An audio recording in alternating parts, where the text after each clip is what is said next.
Good evening, everyone. My name is Anita, and I'm a library assistant here at River Falls Public Library. Tonight, we are thrilled to host Northern Wisconsin author, well, you're not Northern Wisconsin, you're Central Wisconsin, uh, Jeff Nania. Is that how you say it? Nania. Nania. Okay. See, I should have asked that. It's Sicilian. Oh, okay. He is a former law enforcement officer, a current conservationist, a biofuel creator, and an award-winning author. He's published by Little Creek Press. His Northern Lake Mysteries have been recognized by the Midwest Book Awards, the Independent Publisher Book Awards, and the Next Generation Indie Book Awards. His narrative nonfiction writing has appeared in Wisconsin Outdoor News, Double Gun Journal, The Outlook, and other publications. He spends as much time as possible fishing Spider Lake and exploring Wisconsin's landscape with his friends and family. You can find more of Jeff's writing online at feetwetwriting.com, and you can follow him on social media. Signed books will be available for purchase after his talk.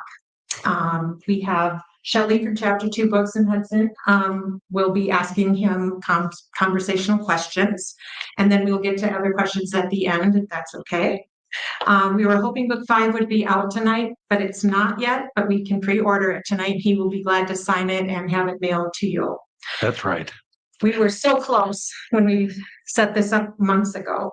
However, okay, I already said that. Silence your cell phones, we did that. So please welcome Jeff Nania. That's right. Does this microphone work here? I think we have to use this one.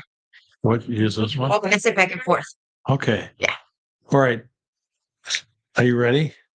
Yes, are you ready? She went to the dentist today, Yes, I did. and my father and my brother were both dentists, and my father, she has Novocaine shots. My father said that Novocaine was for the paying patients, and taught myself and my 4 brothers how to enjoy Novocaine. There ain't no way. So hopefully I won't look too weird. I have no feeling in this half of my face. Okay, so we'll get this started. So I wonder if you could start off telling us a little bit about your careers prior to becoming a writer and what led you to becoming a writer. Yeah, I'd find that to be an amazing journey. Well, I started out, I was a student at UW Stevens Point, and I took a job as a deputy conservation warden there. I worked, it's really, this is great, you guys. So they got these 4 conservation wardens, all from Adams Friendship. The reason, Adams Friendship. That's a town Wisconsin. over by Wisconsin Dells. It's not even worth thinking about. Anyway, these 4 guys were all classmates through school. And the reason they became DNR wardens is because in high school at Adams, you had to quit playing football once you reached the age of 20. So I get a job with one of these guys. He's 6 feet 7 inches tall. His name is Herb. And it began my career in law enforcement. Shortly thereafter, they came recruiting. There was a shortage of police officers, and the Dane County Sheriff's Department and Madison Police Department came and recruited, and they had a very simple, wonderful program. And the program was, if you go through the whole hiring procedure, which is a long procedure, and we accept you, you have to finish college underneath the Law Enforcement Educational Assistance Program and the Police Academy. And once you do those things, after 2 years, you're good to go. And it was an interesting thing. And so I was in law enforcement for a long time. I became a canine officer. I was the first canine officer in the Dane County Sheriff's Department. And my dog, So I had this guy as a partner. If you read my book, there's a guy named the Bear. I call him the Bear. So there's this guy named, and the Bear is in the book is named J.J. Malone. And coincidentally, the guy I used to ride with, his name is J.J. Maloney. And he maintains that he was that character. And I said, no. And I tell you, the best thing that happened, the best partner I ever had was when I got my dog and kicked him out of the squad car. Anyway, so I was in law enforcement for a long time, and I reached a point where things were changing, and I went back to conservation. And this, you can think whatever you want about this, but here's the way it happened. I restored a wetland working with a DNR guy. It was a miracle. I can't begin to tell you how taken we were with this first wetland restoration project and how things changed on the landscape. And that was it. I built over 200 projects. I headed the wetland restoration field team for 21 years, 22 years. And it's really something. So there was a special grant for the National Fish and Wildlife Foundation. We were doing wetland restoration projects across the state of Wisconsin. Creeks, meadows, a lot of them.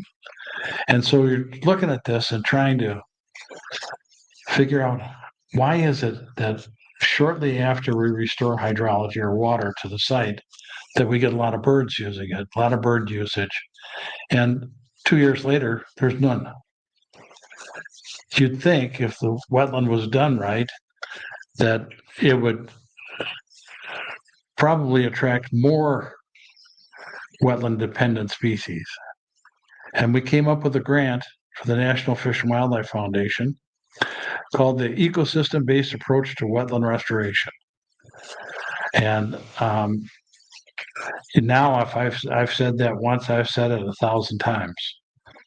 And we got together, myself and some people from the Fish and Wildlife Service, and we wrote out the grant. We took the grant to an agency who had to approve it, who turned us down and said the ecosystem-based approach to wetland restoration doesn't exist. I said, we are just going to look at these wetland sites and determine why they aren't successful. No, we aren't going to give you the grant. Well, even back then, I had some high-powered friends. But the two high-powered friends I had, I went to see, and I said, honest, I don't know how we're going to get through this. We can't get them to talk to us. Well, one was Alda Leopold's son, and the other one was Alda Leopold's daughter. And we went down to the office, and they asked, it's different when I ask why you won't give us the grant. They asked Nina Leopold said, it's just interesting to me. I'd really like to know why you'd be stupid enough to turn this grant down. And the person who approved the grant said, we didn't turn it down. We were just checking. Anyway, that became, we won the National Wetlands Award for wetland restoration based on developing the ecosystem-based approach to restoration. And I retired from there. And a guy who was working with me took over the team, and they're busy. And writing, do you want me to tell them about writing? It's now a good time. Yeah, because that was going to be my follow-up. What led into writing? Well, you're the one who asked me about the history, the career. I can't leave things out. Well, I could. You don't have to. No, I won't. It's very funny. So my family, my dad, before I was born, he was grouse hunting in northern Wisconsin, Sawyer County, with a friend of his. And they, at the end of the day, they stopped at a gas station. This is a long time ago, and said, "Do you know a place we can get a room for the night?" "Yep, on the lake here. There's a guy who's got a work camp. He's restoring it, and he'll put you up for the night and feed you breakfast in the morning." So my dad and his friend went down there, and sure enough, the guy did. And they got up in the morning, and it was on this beautiful lake, Spider Lake. And my dad asked the guy who owned him, he said, I've got one son and my wife, can I bring him up here in the summer? He absolutely. He says, "That's what I want. I want people to come here." Well, there ended up being 5 of us boys, and became a tradition that's now lasted over 70 years. We own the cabins now, and we get together as a family, and we have great fun. We got them from tiny to big galoots. And but it gave us all this connection with Spider Lake. Writing was something, creative writing. You know, the best creative writing I did? Police report writing class. And it was, it was really something. But I would buy a case of mystery books written by a local author and hand them out to everyone, and we'd all read them together. And she decided not to write a book. And so I decided to sit down and write one. Then I wrote Figure Eight. And I started writing after that. I had done some feature writing for outdoor magazines and newspapers and things like that. But Figure Eight has started a whole new life for me. When you were a kid, did you do like read a lot of books and do a lot of writing, or were you busy playing and enjoying nature? I liked to read books about my favorite book. It's a book called Rascal, and it's written by Sterling North in Wisconsin. And it's the story of this guy growing up, this kid with a pet raccoon. Now, as a wetland guy, I've not come to love raccoons, but I played outside. I read, just when we lived on the south side, my family was settled in a thing called the Greenbush neighborhood. The Greenbush neighborhood was the south side of Madison, and it was and it was quite a neighborhood. When I started police patrol, nobody wanted to patrol the south side. I said, "No, I'll do it. I know all those people already." And but we used to explore down at the Arboretum and things like that. But for my family, the real click came in northern Wisconsin. My son Jim there was baptized in that lake. And we have schools now. I mentioned them in the books, and they're environmental charter schools. We started the first one about 20 years ago. And it just was taking kids that people didn't want them. I was amazed at this. School districts that didn't want to teach these kids. I never quite got over that idea. And so our schools say, "We want you. You don't want to go there? Come on." And it's been a remarkable thing. Right now, two of our schools, our Hayward School and Solon Springs School, are transplanting transponders into muskies to track in the Spider Lake chain as part of their school program. And it has been a remarkable thing, the best thing career-wise I've ever done in my entire life. And these schools just thrive. We have waiting lists, which we have a policy, no waiting lists. So there'll be another school coming on, but yeah, I know I got a few minutes, right? Lots of minutes. All right. So there's this girl named Parker. She wanted to come to school. She lived on the Indian reservation just outside of Hayward, and she never got to school on time. And so they closed the doors.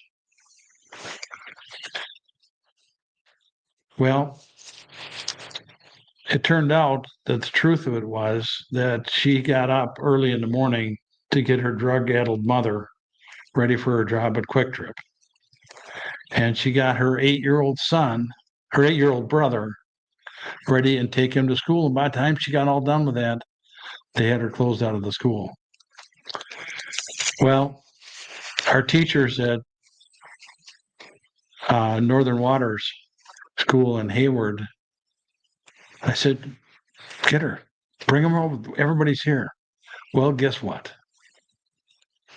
So she graduated 2 years ago. And guess what happened? She was picked to speak to NASA. NASA. She wrote a scientific paper. This is the stupid kid nobody wanted.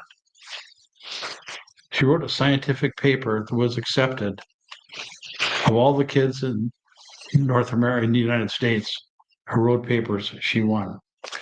She ended up in Washington, D.C. Now, I'm telling you, this kid, she ends up in Washington, D.C., giving a speech to NASA and the Joint Chiefs of Staff.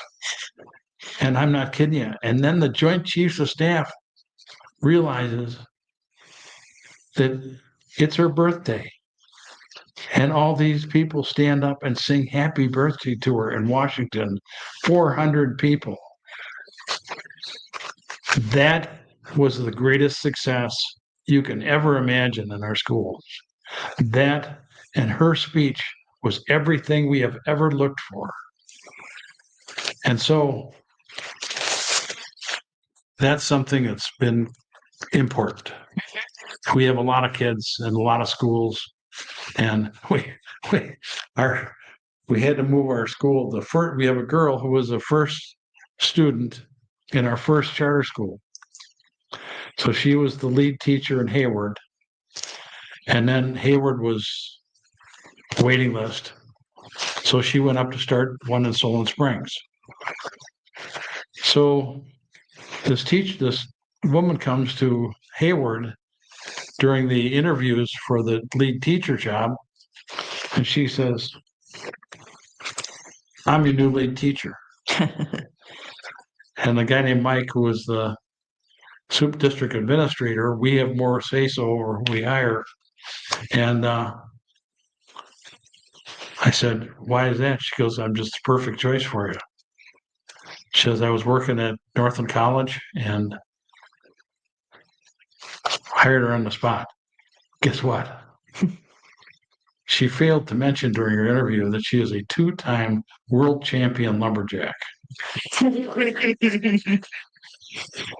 the kids all got tickets to go watch her defend her title again this year.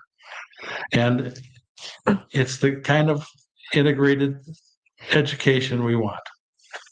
So you better ask me something else. Okay. I got all sorts of stuff I can tell you. So in talking about schools, do you think that teachers that you had back in school, like your middle school English teacher, would be surprised by the fact that you became a writer, or would they be like, oh yeah? Well, I think that I think I heard them use terms like brilliant possibilities, endless possibilities, all sorts of things like that. My mother even said, she said, someday I hope when you grow up, you have a son just like you. Oh God.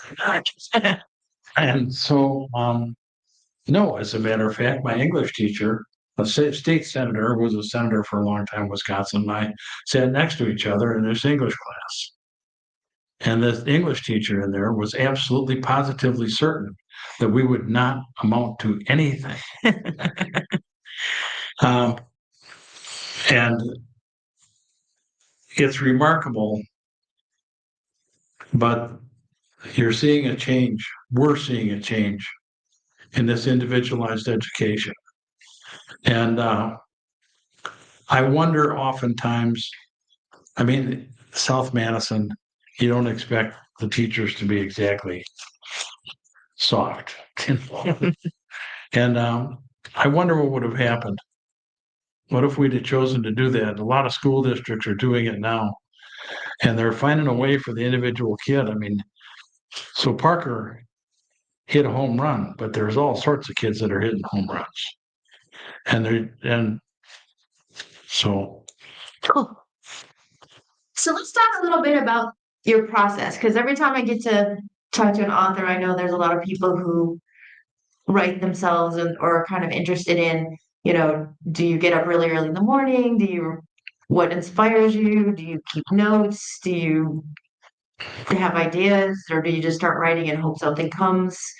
How do you go about creating these incredible books? well, first of all, it requires a Labrador. Ah. Secondly, it requires split dry firewood. And by the way, this ash really burns good and it's got low moisture. And it requires a porch. And I start a fire and I sit down and I write. And I don't write at a particular time. I just write. And I wrote, and figure eight, I just wrote the story. But it's not, I'm writing a story that's us. See, that's the thing. My books, they're us. They're no different. We're no different than these people in the books. People often complain and say that you put me in the book. I had this guy. Are you ready for this? Hold on to this. Okay. I'll speak loud enough that they can hear. So I released a book and I was in. Oh, all right. Sure, you can kind of. You gotta stay. Okay, sorry. I'll hold this Okay. while you get seated. Anyway, Well, this guy, can I stand up? no, All right. they're making us. It's a tiny camera. That's why I didn't do good in school. So this guy comes walking in there and takes a position right in front of me, stands broad-legged and goes, "I'm the agent you had in that book, aren't I?" And I said, no. The agent that in that book was a good investigator. So I blend a lot of people and a lot of personalities, but I've got an eclectic group of friends and people that I've known for years and years. And I bring them to the story. They're us. It's us. And my books are different. So I'll tell you right off the bat. If you want to get somebody, read a book where a guy's swinging down the middle of Main Street with a machine gun in each hand, shooting everything to pieces, don't read my books. Don't bother. If you want to listen, if you want profanity every other word, don't read my books. It's not there. And it's a story about George Hesselberg, who was a crime beat reporter for the Wisconsin State Journal, described it as the story in the story. And it is. That's what it is. It's the story in the story. It's the individual and giving them value. So I do get a lot of requests now. Mm-hmm. So one of the first calls I got on figure eight. Mm-hmm. So when I did a stint as a DA's investigator, and the DA at that time was a guy named Jim Doyle, who would go on to be governor. Well, he was reading the book apparently and found a guy named Jim Boyle in there. And he called me and he said, what are you doing putting my name in the book? I said, your name is Doyle. That guy's name is Boyle. That's close enough. And I said, and he just laughed. So every once in a while I get a call like that. I have a lot of people who help me to make sure that our books are accurate. We want them to be accurate. If we're talking about a plant that grows in far northern Wisconsin, I want to know exactly what it is. And so we kind of explore together. We walk the trails. Cool. And your main character, John Cabrelli, um, tell us more about he came about and some of the other characters.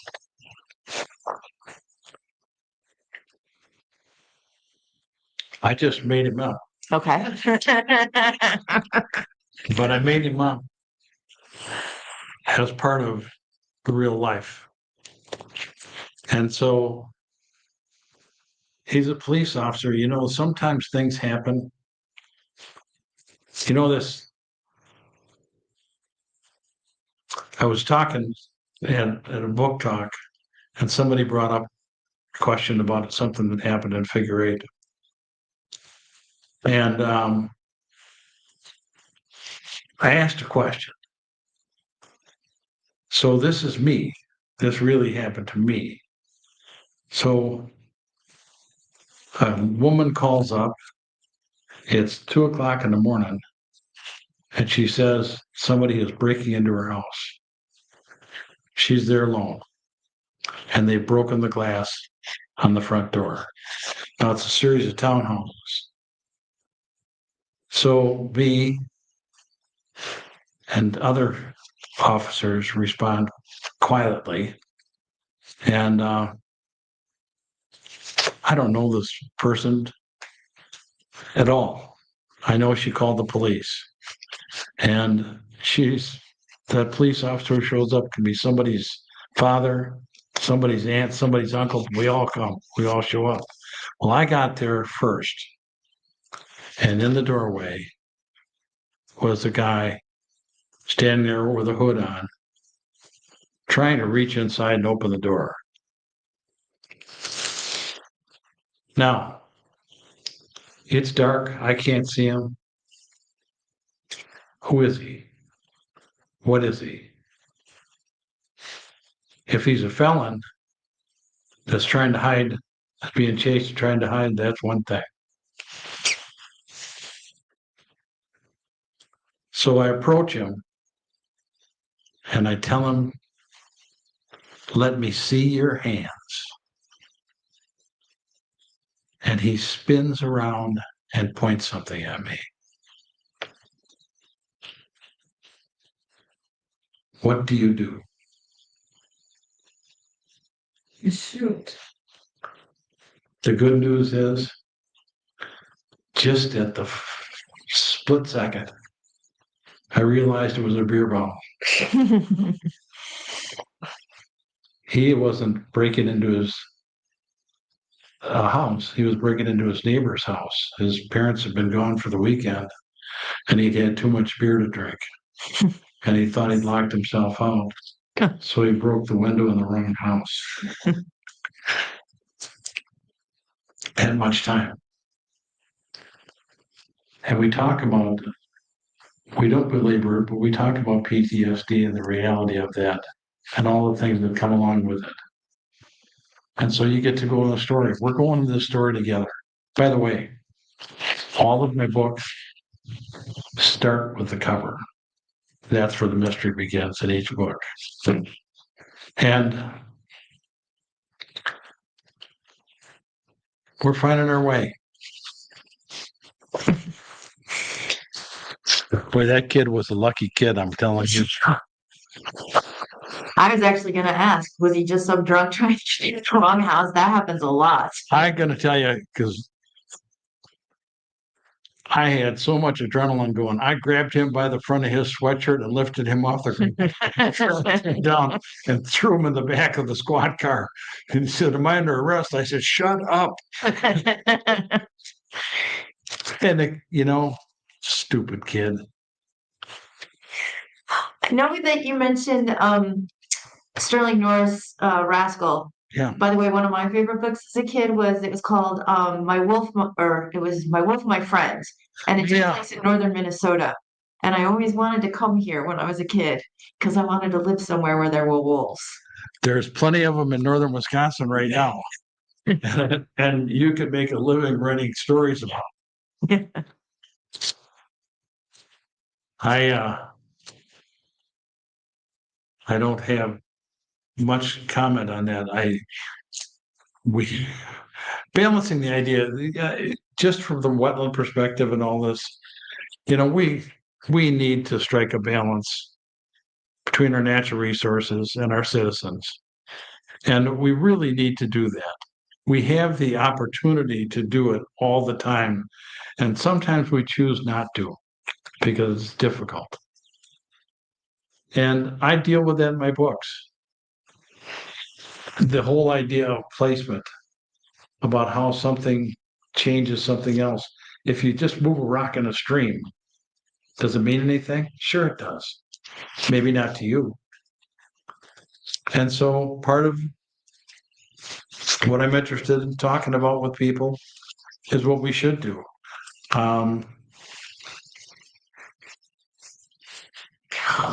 So I was going to lead into what other books as a child were really inspiring to you, or as an adult, that you really are like, gosh, wish I could write, no matter how good you are, there's always going to be somebody that makes you go.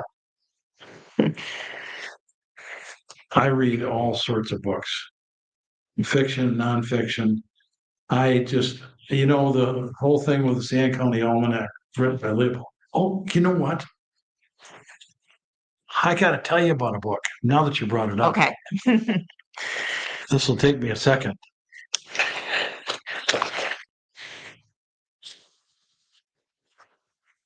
There I go. That way. Yeah, you can. I made this just for you guys. So I was doing some research for my last book, which is the book that's going to come out. And I do a lot of research and I want everything to be accurate. And all of a sudden I start reading this thing in the archives at the Leopold Foundation.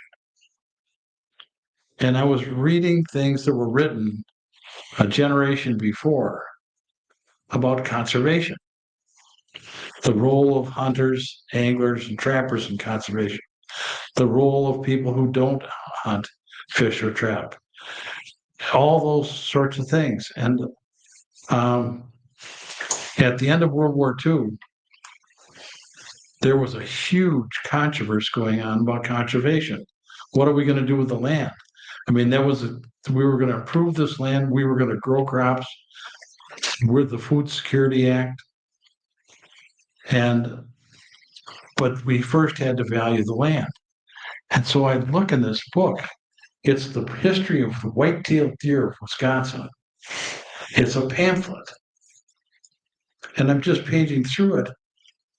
And all of a sudden, I realized that three of the most well-known conservationists in Wisconsin history used this book to share politics.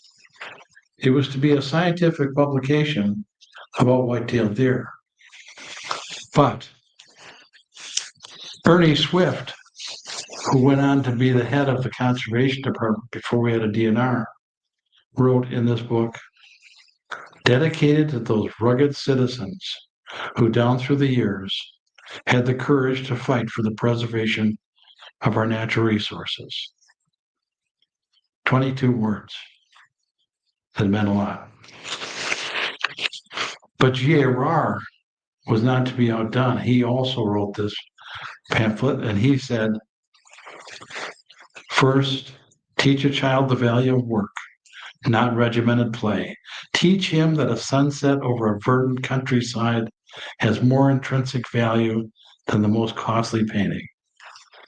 Teach him that bread comes from the soil and not from the store.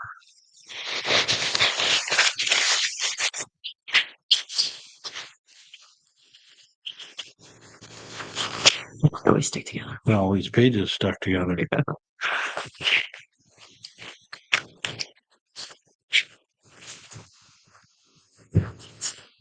But the last line in this was written by Alda Leopold.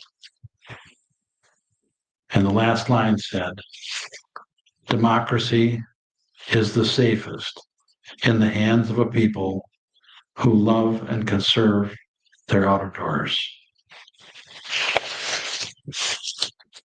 True. It's an interesting thought. Yep.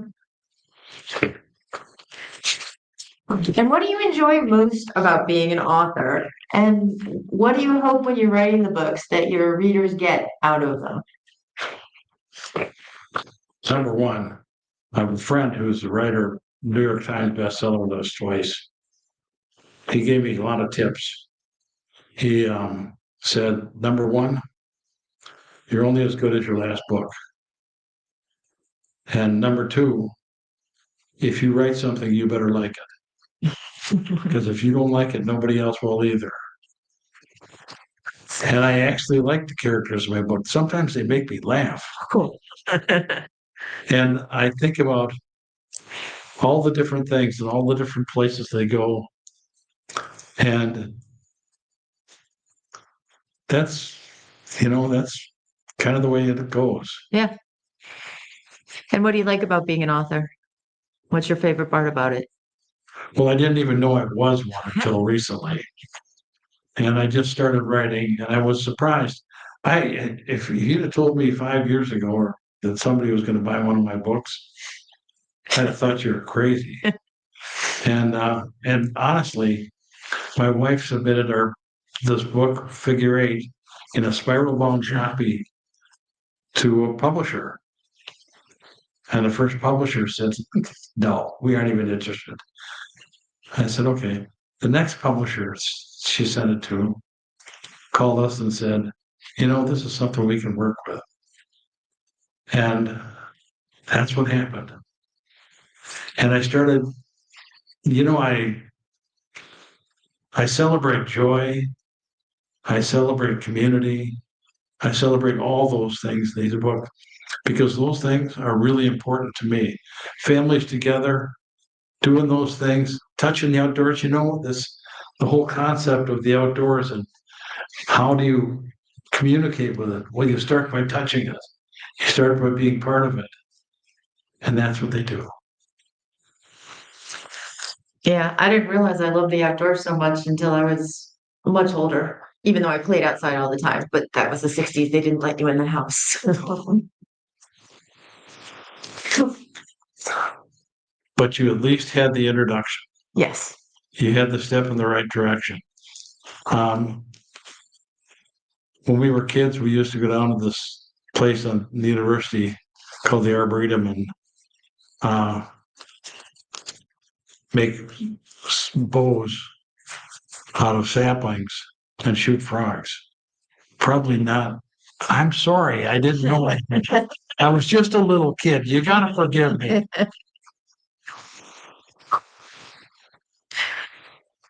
No, so you were shooting Anyway, frogs. it was just something we did.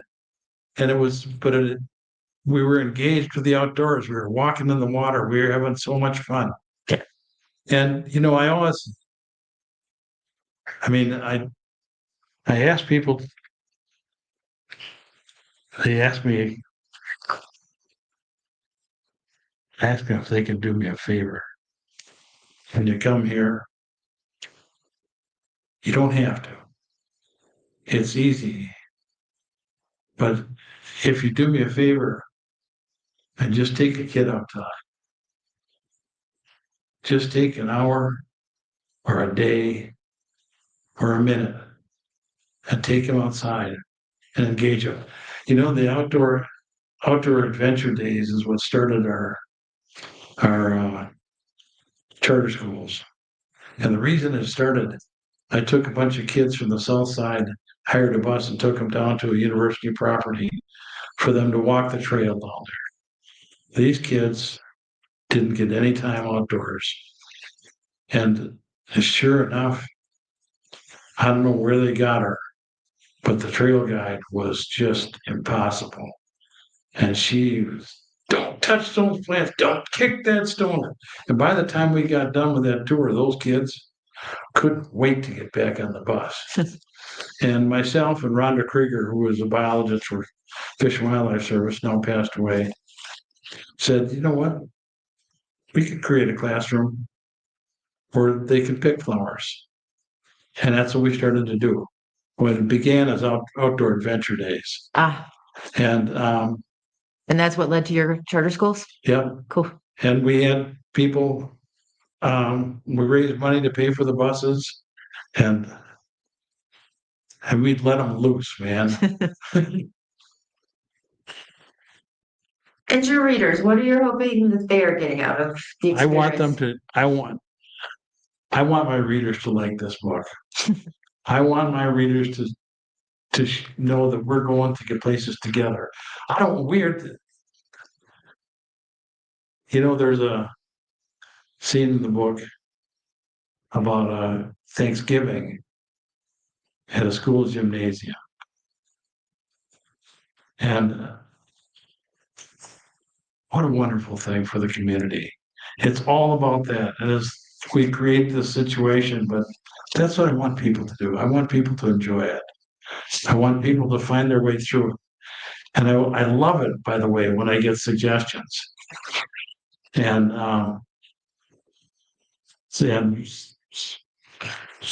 Cool.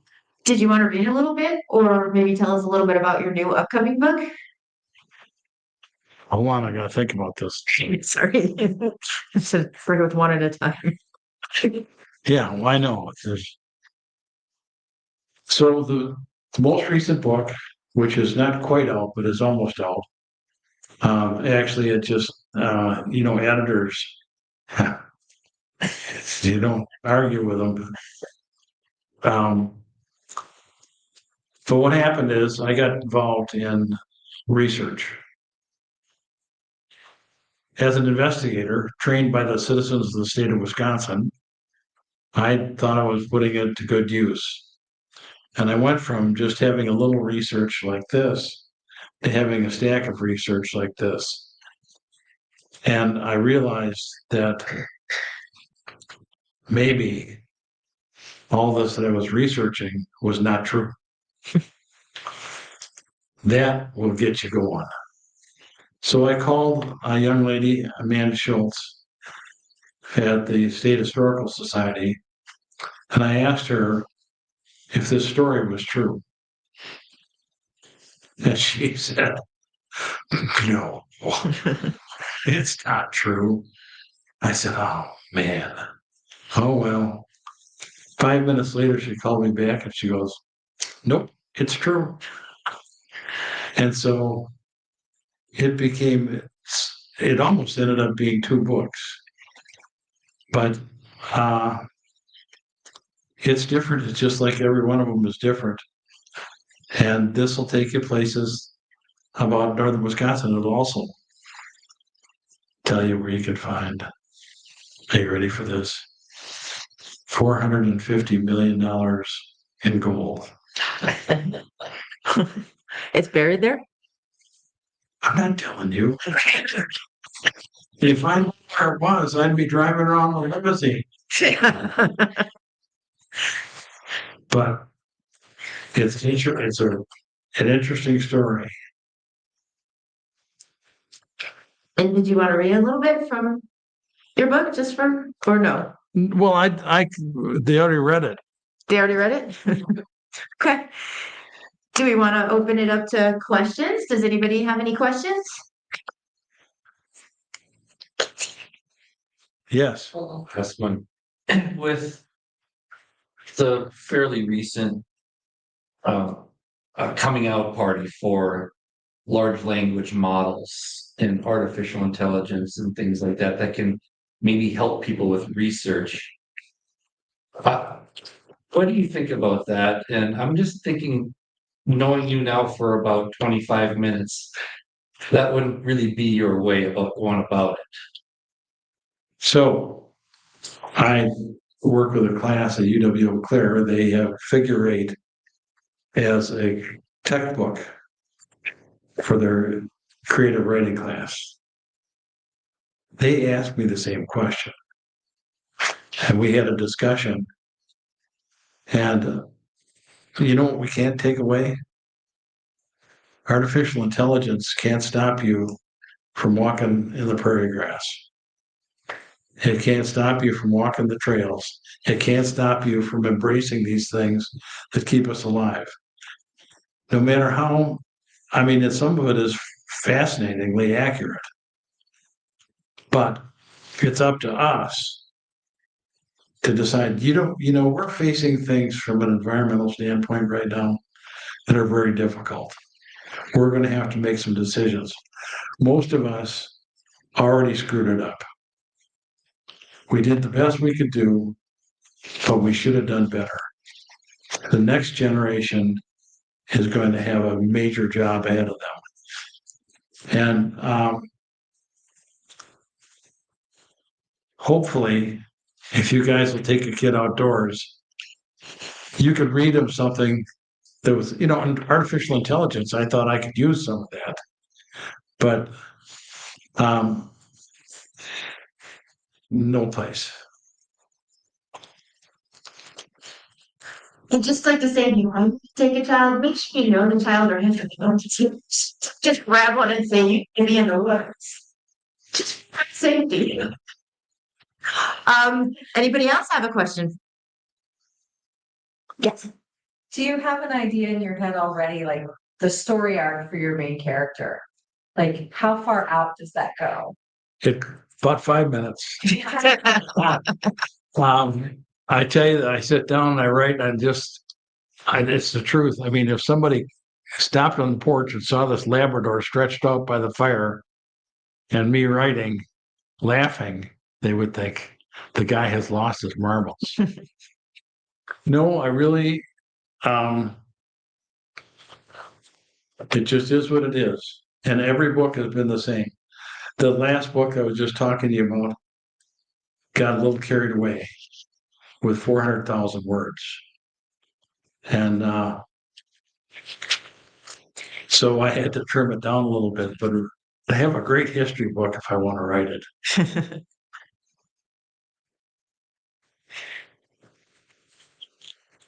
Anybody else? Yes. I'm fascinated by the covers. You mentioned, Oh, Yeah. well, I always wonder your books by what the covers look like. Yes. And I have all of them. And I'm just wondering who does your illustrations. well, let me tell you.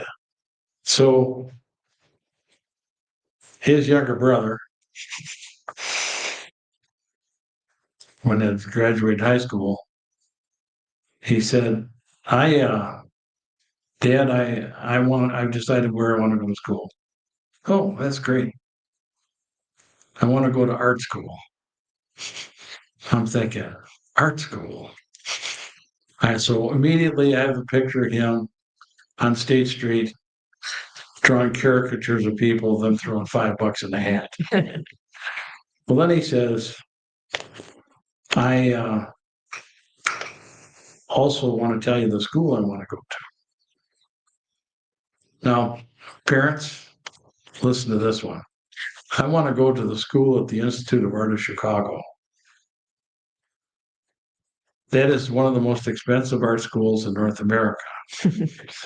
And I said, I just can't swing it. Well, he said, I'm going to get a scholarship. I said, who are you? And he did. And he's a very successful artist. And he has created every one of these covers. And what's amazing is each mystery starts with the cover. So was figure 8. You got to figure out. Oh. Well, Are you going to tell or we have to figure it out? well, see, this is the problem with talking about a mystery, too. I don't want to know the answer to the mystery. Well, that's part of the mystery. Yeah. Okay. Well, figure 8 is straightforward. Figure 8 is us. Right here, actually, on the cover of figure 8 is our cabin. When I was a little boy, my big brother John could swim back and forth across that lake like a crazy man. I couldn't do it. I was just a little boy. But I found myself back there years later at the same spot, but I was a different person. I was bigger and I was faster and I was stronger and I could swim across. So we follow figure eight. We follow this path, and you know what? Everybody here follows this path, and they go to a spot where they've been before and they evaluate their presence there. Is it a good idea to be where you are before, or is it a bad idea? And that's the way figure eight works. We make these decisions and we make them all the time. I don't park there at the grocery store because people keep banging into my car with a cart. And so I enjoy the fact that people like the whole idea of mysteries at the cover of the books. Am I doing all right? Or, How are we on time? well, I don't know. Good. No, I asked them and they gave me a Oh. thumbs up. So we're doing good. You're doing all right. I mean, do you want me to cover anything else? Do you want to hear something interesting about Abraham Lincoln? Okay. I thought you might want. Hold on. Well, there's this whole thing. So there's a minimalist approach to writing. Some writers write and write. And by the time you get to the end of the first paragraph, you're ready to go to sleep. But you know, Mark Twain, who was a writer, said that writing words was the same as painting. A word, everything you write should be the same quality of a brushstroke that an artist puts on the canvas.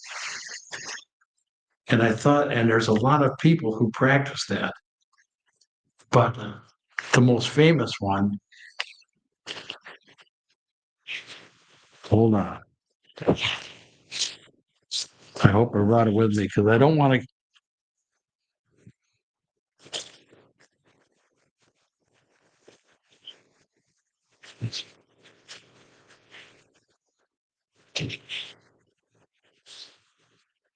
Okay. There we go. All right.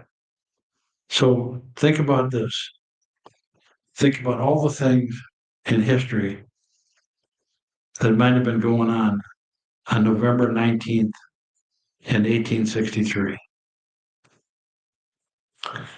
So this guy, and he's a speech maker. That's what he does. He gets paid. Edward Everett. And he goes there to make a speech.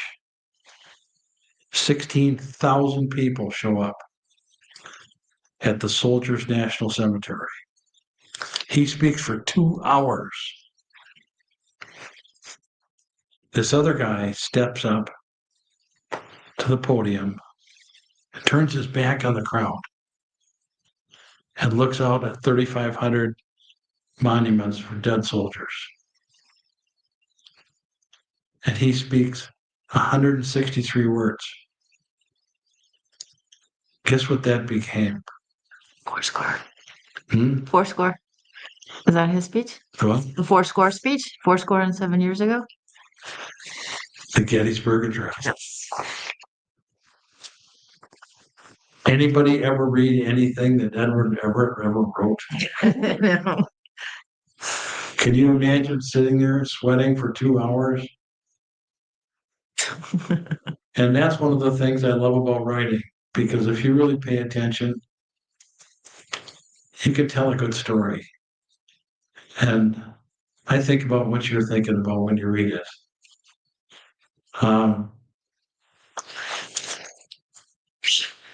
That's actually really good advice. I was talking to a friend whose son is trying to write, and he gave me something to read. And I took my pen and I crossed out sentence after sentence. I'm like, you said it already, and you don't need all of these words. He's like, I'm trying to paint with words. And I'm like, yes, but don't throw the can at the canvas. So What somebody told me, and I've passed on this. So if you want to write a book, if you want to write period, the first thing you're going to do is write 5 chapters. No more. They can be a page long, but 5 chapters. And 5 chapters that when you read it the next day, you like it. And this friend of mine does this religiously. He says, like I told you, why would he give you something to like if he didn't like it himself? And so that's advice that I give writers all the time. And particularly young writers, the class at Eau Claire, and we've got a high school class that uses figure 8. And surprising some of the stuff I've got. Boy, I've got a young lady wrote me. So we have a school in South Madison called Badger Rock. It's a tough school, but it's a good school. And a young lady wrote, she's not able to really communicate very well, but she wrote me 5 chapters. It was so good I couldn't stand it. I thought, this all lies within us. The other thing I'll tell you is this. We did a thing with a nursing home. And what we did at the nursing home is, what would you pass on to the next generation? What are you going to write? The most valuable thing that the children of these people, was their story. So one English teacher, who happened to be the sister of the English teacher just like me, really, it was so sad. I mean, she wrote a story about her sister and mother and father running a grocery store during World War II. 35 pages long. Her children adore it. So hopefully, if you guys get the urge, maybe you could just write something down for the people that are coming up behind you. Because guess what? You're the only source for that information. I would second that because after having lost my mother, it was another 10 years before things would come up. And I was like, why did I think of that when I was younger to ask her? But I didn't. So there's so many things. So it is helpful if you write nothing else, write a little something to your children or grandchildren. All right. So you had said you were a canine officer, and I do dog training. So I'm just curious, what kind of dogs did you work with when you were an officer? You said you have a lab now that helps you be a writer, but what did you do when you were a police officer? Well, we were the first canine unit in southern Wisconsin. Before that, we had apprehension dogs, and those dogs are really trained to bite and apprehend. There's a whole training method that's used with police dogs now, and it really, really puts them in a different light. My dog was a dog named Rosie. She was 12 weeks old when I got her, and she went through 2 years of training before she hit the street. And she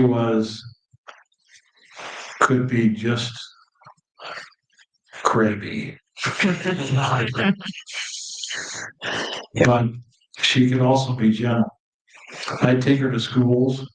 She grew up with my kids crawling all over her, and she never had a mean bark or snap. But when she went to work, it was a different thing. I was on the South Belt line in Madison at about 4:00 in the afternoon, and I got a call for a canine, a missing 6-year-old girl that they felt was abducted. So, no doubt, I flew there like my car had wings on it. And Rosie she knew we got important business today. And we got there to a park that's actually part of a state park, and the crowd was people all over. ready to go look for this little Pearl. And fortunately, a deputy sheriff from Adams County had been through the training. We have training for working with the dog Mhm. with police officers, and he had held this crowd back. And Rosie, I took her off leash, and away she went. She went into the woods, and I followed her, and a backup shotgunner followed. And all of a sudden, she laid down. There was the girl, sitting against a tree. No harm had come. And she was perfect, and Rosie went up and licked her face. But this complicated mind of Rosie's said, wait a minute, there's a trail here. And she began to track. And she tracked down to a seedy hotel on the northeast side of the city where a car had been stolen. Ooh. And eventually got the guy the car. Those dogs are so smart, you can't even believe it. I like shepherds because I want working dogs. I don't want to always have to try and control the dog. The dog should control itself. And when you send a dog on a person, I mean, all the dogs have to be willing to capture somebody. But when you send the dogs on that, they should be doing that because they were told to, not because they want to. And Rosie was several time champion in police competitions. Oh, cool. She was also very sweet. I mean, she really was a good girl, but little bits at a time. Yeah. Would you ever do another series or book or kids books or anything about dogs and police dogs? Well, in Muskie Run, a friend and I got together and wrote about a cadaver dog and an actual cadaver search. Mhm. Yeah, I like to have realistic things in the books, and I enjoy writing about dogs. You know, I often wondered about beagles. On the East Coast, I went out and trained in Massachusetts with hardcore training with the dogs and searching in enclosed environments, which are the holes on ships and things like that. Mostly they use beagles for that. And they let these little beagles go and they're looking for drugs. And all of a sudden you hear, and you go and there'll be a beagle. But I've also thought about a friendly beagle because they are friendly dogs. Yeah. What kind of dog do you have? I Wait a do. minute, you said you're a dog trainer. Right. What are you training? I train just people. Here. I teach classes where I train people at night after I'm done at the bookstore because two of the things I love are books and being outdoors with animals. So at night I teach classes, general manners, recall, walking nicely on a leash, basics so that people, because most dogs in shelters end up there because of behavioral problems that could have been stopped before they started. Behavioral problems with the people who own them. Yeah. Yeah, it's amazing. My Labrador now I got her from my vet called and said, hey, I know you're looking for a dog. She had a chemical burned down her back but I gotta tell you, she is a piece of work. She's just got her own mind about things. And as a matter of fact, in the latest book, there's one part where they're trying to retrieve a dog that's been injured badly. And it bites the hand. The dog is under a porch. And John Cabrelli reaches in there to get the dog out with a piece of roast beef. And he got it scored from somebody's lunch.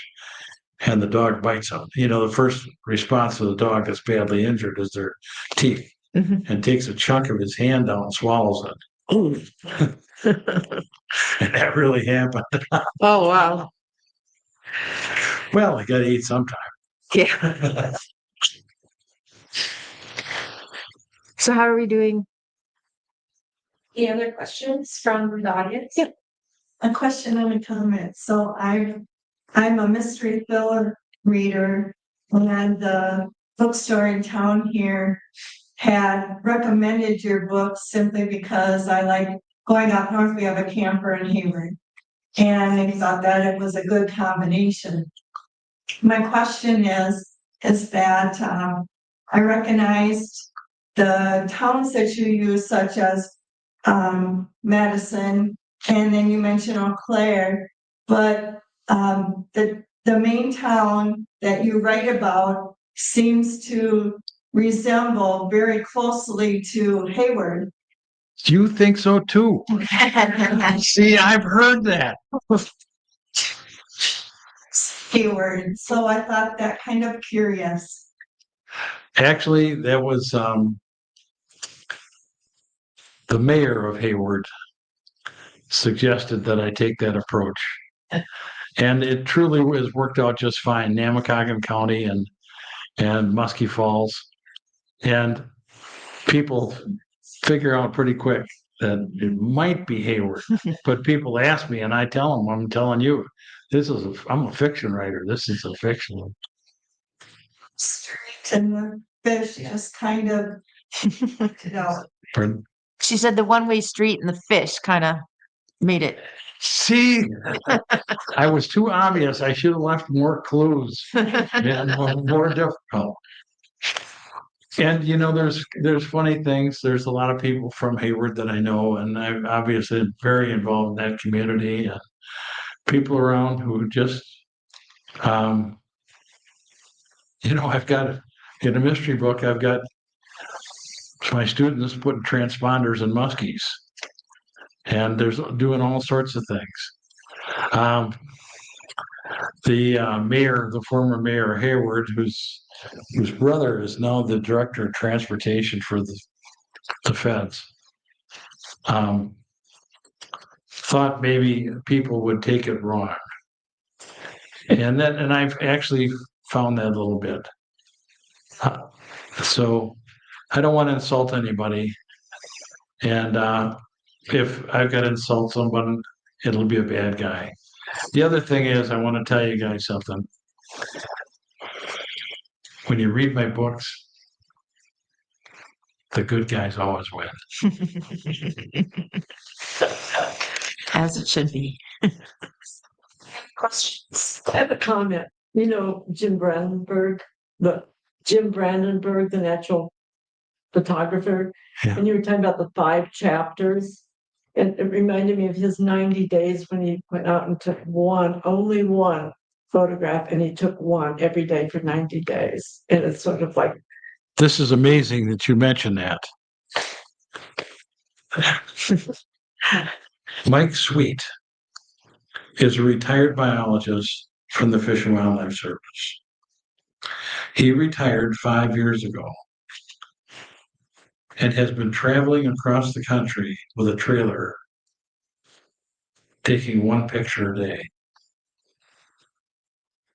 And they call that, there's a name for that. And Mike, his stuff is just incredible. And he specifically identifies different colorations. It's great. So I think that a lot of people follow that general method of, see, how many pictures can you take with your telephone? 2,000 a day. Yeah. Yeah, 1,000 a day. And then you look at them and you don't see the difference. But if you only had one, But you have to take one. you got to take just one. But you aren't taking anything. You're giving it back. It's becoming, so that's interesting. I'll tell Mike when I talk to him next. He's in North Dakota right now, photographing some prairie chickens. And I think he goes from there to Louisiana.